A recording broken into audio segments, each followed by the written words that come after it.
नमस्कार। आज की बौद्ध कहानी है त्याग का महत्व। एक दिन भ्रमण करते हुए गौतम बुद्ध के एक शिष्य ने त्याग का महत्व जानने की जिज्ञासा प्रकट की।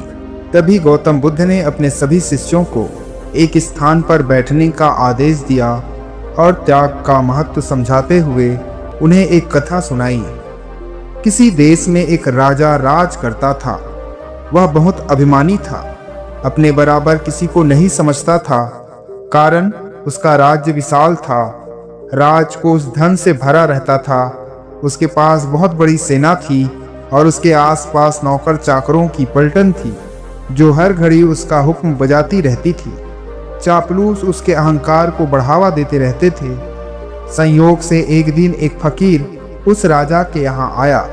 उसके चेहरे पर तेज चमक रहा था और आंखों में प्रेम भरा था। उसने राजा की ओर देखा और उसकी भाव भंगिमा से क्षण भर में ताड़ गया कि राजा धन दौलत और सत्ता के मद में चूर है। उसके भीतर की आंखें बंद है। अपने स्वभाव के अनुसार राजा ने कड़क कर पूछा, फकीर तुझे क्या चाहिए? मुस्कुराकर फकीर ने कहा, राजन, मैं आपसे कुछ लेने नहीं अपितु आपको कुछ देने आया हूँ। सुनकर राजा के अभिमान को गहरी चोट लगी। उसने सोचा कि इस भिखमंगे की इतनी जुर्रत कि मुझ जैसे वैभवशाली और सर्वसत्ताधारी के साथ ऐसा व्यवहार करे। राजा ने चीख कर कहा, ऐ फकीर, छोटे मुंह बड़ी बात करते तुझे शर्म नहीं आती? जिसके पास फूटी कौड़ी भी नहीं वह किसी को क्या देगा? जो स्वयं दर दर से भीख मांगता है वह राजा की बराबरी क्या करेगा? फकीर राजा की गर्वोक्ति सुनकर हंसता हुआ बोला, आप ठीक कहते हैं महाराज, आपके पास बहुत कुछ है जो मेरे पास नहीं। पर राजन, अकिंचन मेरे पास भी कुछ होता है जो दुनिया की माया से अधिक महत्व रखता है। राजा की आंखों में खून उतर आया। अपनी बकवास बंद करो, जैसे किसी रोगी से बात कर रहा हो। फकीर ने कहा, राजन, बिना त्याग के भोग बेस्वाद है। वैभव में जब त्याग जुड़ जाता है तो वह महक उठता है। जानते हो, त्याग के आते ही अहंकार मिट जाता है, आसक्ति दूर हो जाती है और अंदर की आंखें खुल जाती है। फकीर के शब्दों में मानो कोई जादू था। राजा को बोध हुआ, उसका सोया हुआ इंसान जाग उठा। उसने अनुभव किया कि त्यागी के आगे भोगी कितना छोटा है। उसकी आंखों से अज्ञान का पर्दा हटते ही उसके जीवन में एक नया मोड़ आया। अतः कहना उचित नहीं होगा कि त्याग का महत्व सर्वोपरि होता है। कहते हुए बुद्ध ने सभी शिष्यों को आगे चलने का आदेश दिया। इस वीडियो की दूसरी कहानी, साधु का नुस्खा। एक समय गौतम बुद्ध अपने शिष्यों के साथ भ्रमण कर रहे थे। भ्रमण करते समय सभी एक स्थान पर विश्राम करने के लिए बैठ गए। समय बिताने के लिए भगवान बुद्ध ने अपने शिष्यों को एक कथा सुनाई। किसी नगर में एक व्यक्ति रहता था। उसने परदेश के साथ व्यापार किया।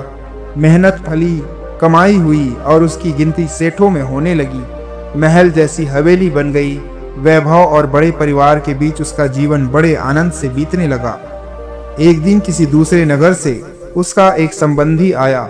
बातचीत के बीच में उसने बताया कि उसके यहाँ एक सबसे बड़ा सेठ गुजर गया। बेचारे की लाखों की धन संपत्ति पड़ी रह गई। बात सहज भाव से कही गई थी, पर उस आदमी के मन को डगमगा गई।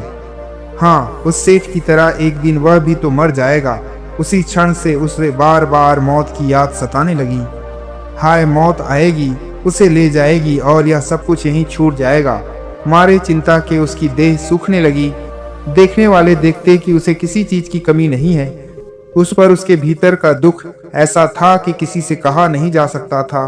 धीरे धीरे वह बिस्तर पर पड़ गया। बहुत इलाज कराया गया, लेकिन उसका रोग कम होने के बजाय बढ़ता ही गया। एक दिन एक साधु उसके घर पर आया। उस आदमी ने बेबसी से उसके पैर पकड़ लिए और रो रो कर अपनी व्यथा उसे बता दी। सुनकर साधु हंस पड़ा और बोला, तुम्हारे रोग का इलाज तो बहुत ही सरल है। उस आदमी के खोए प्राण मानो लौट आए। अधीर होकर उसने पूछा, स्वामी जी, वह इलाज क्या है? तो साधु ने कहा, देखो, मौत का विचार जब मन में आए, जोर से कहो, जब तक मौत नहीं आएगी मैं जीऊंगा। इस नुस्खे को 7 दिन तक आजमाओ, मैं अगले सप्ताह आऊंगा। 7 दिन के बाद साधु महाराज आए तो देखते क्या है कि वह आदमी बीमारी के चंगुल से बाहर आ गया है और आनंद के गीत गा रहा है।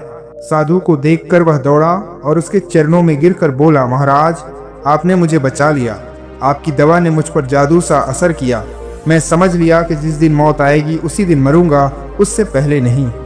साधु ने कहा, वत्स, मौत का डर सबसे बड़ा डर है।